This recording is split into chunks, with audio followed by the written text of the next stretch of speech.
முகாமில் மகளிர் உரிமை தொகை கிடைக்காதவர்களே அதிகம் பேர் மனு கொடுத்தனர்.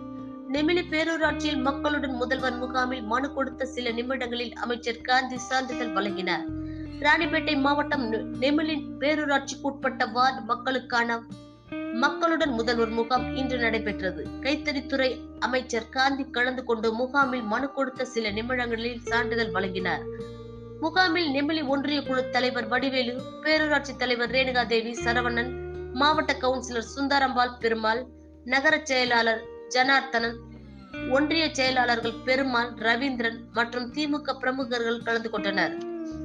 முகாமில் வருவாய், சமூக நலத்துறை, மகளிர் நலன், கூட்டுறவுத்துறை, மின்வாரியம் உள்ளிட்ட 13 துறைகளை உள்ளடக்கி மக்களுடன் முதல்வர் முகாம் நடைபெற்றது.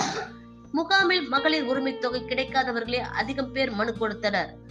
முகாம் காலை 10 மணி முதல் மாலை 3 மணி வரை நடைபெற்றது.